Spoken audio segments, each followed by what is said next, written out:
अपने उन फ्रेंड्स के लिए बना रही हूँ जो अक्सर मुझसे पूछते हैं कनाडा आने के लिए। तो अक्सर मैं उनको डायरेक्ट मैसेजेस में आंसर देती हूँ, तो ये मैंने सोचा कि मैं एक पूरी की पूरी वीडियो बना देती हूँ, तो उससे काफ़ी मेरे फ्रेंड्स को, मेरे क्लास फेलोज़ को हेल्प होगी अंडरस्टैंड करने में कि एज अ डॉक्टर कनाडा आने का क्या फ़ायदा है और क्या नुकसान है। तो मैं आपको बताऊँ कि चले दो कैटेगरी, दो सिनेरियो बना के आपको बताती हूँ कि आप फ्रेशली ग्रेजुएट हैं। फ्रेशली ग्रेजुएट मीन आपको अभी पास आउट हुए लेस दैन 3 to 4 ईयर्स हुए हैं। सेकंड कैटेगरी वो आती है जो कि जिनको मोर देन 5 ईयर्स हो चुके हैं ग्रेजुएट हुए, और या तो वो मैरिड हैं, उनके बच्चे हैं, फैमिली है, या फिर वो अनमैरिड है, कोई भी केस हो सकता है। तो अगर आप फ्रेशली ग्रेजुएट हैं, लाइक आप ग्रेजुएट हुए लेस दैन 5 ईयर्स हुए हैं, आपके पास और सा एक्सपीरियंस है, हो सकता है आपने फिर पोस्ट ग्रेजुएशन कर रखी हो या नहीं कर रहे हो, आप यहाँ आते हैं तो आपके लिए लाइफ कैसी होगी। तो पहले तो आप ये समझिए कि आप चाहे फ्रेशली ग्रेजुएट हों या आप ओल्ड ग्रेजुएट हों, यहाँ जब आप आएंगे ना तो आपको यहाँ के लाइसेंसिंग एग्ज़ाम्स पास करने पड़ेंगे। तो पहले यहाँ पर होता था एक इक्विवेलेंस का एग्ज़ाम MCEEA। ये एग्ज़ाम जो है अब उन्होंने इसको ख़त्म कर दिया है और डायरेक्ट जो है वो MCQE1 और QE2 हो गए हैं। और पार्ट 2 जो होता है उसका नेक ऑफ स्पीड का एग्ज़ाम होता है, जो कि प्रैक्टिकल एग्ज़ाम होता है।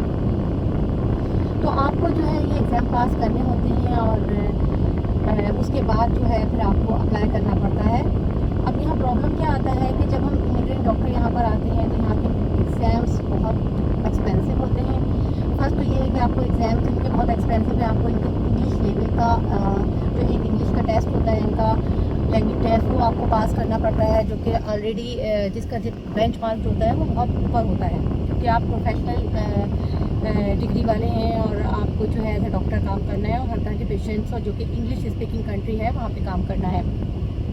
अब वो एग्ज़ाम पास करते हैं, फिर आप एटलीस्ट 1 पार्ट पास करते हैं और फिर उसके दूसरे पार्ट पास करते हैं, और जब आप पास करते हैं तो उसके बाद आप रेजिडेंसी के लिए अप्लाई करते हैं और फिर आप उसके बाद मैच होते हैं। अब होता क्या है कि पहली बात तो ये है कि बहुत सारे यहाँ पे प्रोविंस हैं जहाँ पर आप एग्ज़ाम पास भी कर लेना तो वो आपसे यही कहते हैं कि हमारे प्रोविंस में तो इमिग्रेंट डॉक्टर के लिए कोई रेजिडेंसी प्रोग्राम है ही नहीं। सेकंड, आपको कहीं और जाना पड़ेगा, सैस्कैचुआन जाना पड़ेगा, न्यूफाउंडलैंड जाना पड़ेगा, मैनीटोबा वगैरह जाना पड़ेगा। फिर दूसरी बात ये आती है कि अगर आप उनके एग्ज़ाम पास कर लेते हैं तो फिर वो आपसे कहते हैं कि आपने तो एग्ज़ाम पास तो कर लिए हैं लेकिन आप बहुत अरसे से आउट ऑफ टच हैं। तो आउट ऑफ टच है तो आपको जो है वो अपनी कंट्री में वापस जाके पहले थोड़ी प्रैक्टिस करनी पड़ेगी और फिर आपने अप्लाई करना पड़ेगा। तो यहाँ आके जो है ना एक स्ट्रगल शुरू हो जाती है। और अगर आप फ्रेशली ग्रेजुएट हैं, आप अनमैरिड हैं, तो फिर भी आप किसी हद तक इस चीज़ को जो है ना टॉलरेट कर पाते हैं, आपकी फैमिली आपको सपोर्ट कर रही है और आपके पेरेंट्स आपके साथ हैं, तो आप किसी तरीके से आपको कुछ हेल्प हो जाती है। लेकिन अगर आप ओल्ड ग्रेजुएट हैं, आपके साथ आपकी फैमिली है और आपके साथ आपके किड्स हैं, तो फिर जब आप यहाँ आते हैं तो आपके ज़हन में ये होता है कि इट्स ओके, हमारे एग्ज़ाम पास नहीं है लेकिन हमारे पास एक्सपीरियंस है, हमारे पास नॉलेज है, हमने पढ़ा हुआ है, तो होगा क्या कि हम यहाँ पे कोई क्लर्क जॉब कर लेंगे, मेडिकल सेक्रेटरी या मेडिकल ऑफिस एडमिनिस्ट्रेशन में काम कर लेंगे, कोई ट्रांसक्रिप्शन में काम कर लेंगे, कोई ऑफिस वर्क कर लेंगे।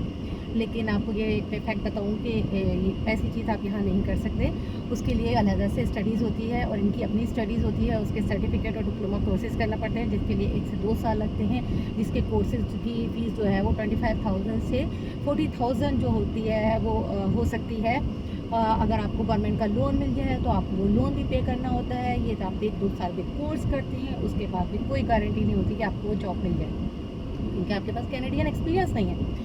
फिर ये है कि अब आपको जो है जब आप यहाँ पर आते हैं तो फिर आप सोचते हैं कि आपको घर लेना है, आपको ग्रोसरी करनी है, आपको बिल लेने हैं, आपको कार लेनी है। फिर आपका जो ड्रीम होता है ना, जो आप सोच रहे होते हैं कि once we come in Canada then we will see some difficult time, after that everything will be green. No, ये आपका ख्याल है, ऐसा नहीं होता है। और जो घास हरी हरी दिख रही होती है ना, वो एक्चुअल हरी हरी से दूर से दिख रही होती है, करीब आके पता चलता है कि वो तो झाड़ियाँ हैं। तो बहरहाल आप जो है यहाँ पर आके फिर दूसरी अपनी जो जॉब होती है उससे हट के काम करना शुरू कर देते हैं। बस आपको पैसों की होती है कि आप अपने घर का रेंट दे सकें, आप किसी तरीके से अपने बिल पे कर सकें और आपके बच्चे जो हैं वो सही से स्कूल जा सकें। तो बस फिर आप इस स्ट्रगल में लग जाते हैं, आपका ड्रीम जो होता है वो कहीं इधर उधर हो ही जाता है।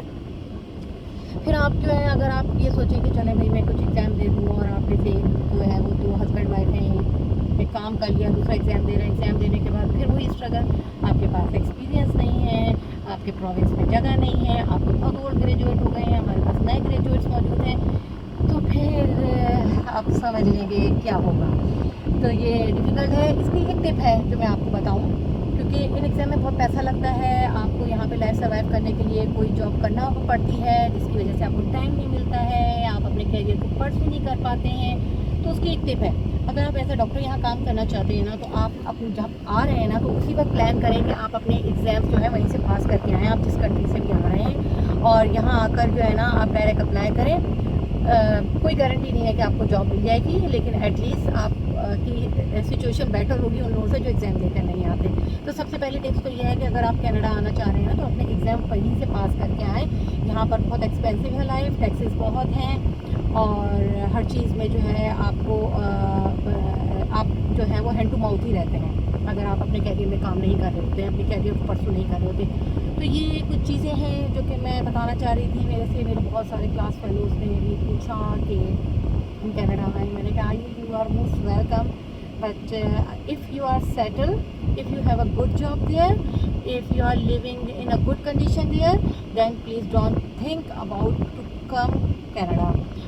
हाँ, if you feel that you are still there struggling, and you want to take a chance, then come here and see how is the life here.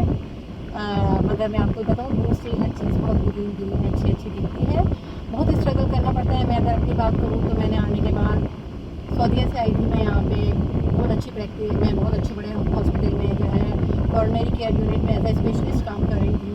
आने के बाद मैंने यहाँ फिजियोथेरेपी की है, ऑक्यूपेशनल थेरेपी की, फिजिकल एजुकेशन में diploma लिया, न्यूट्रिशन में डिप्लोमा लिया। उसके बाद अब कहीं जाके जो है वो मैं अब अपनी still I am not working in my field, though I have given my exams as well and still giving in the process.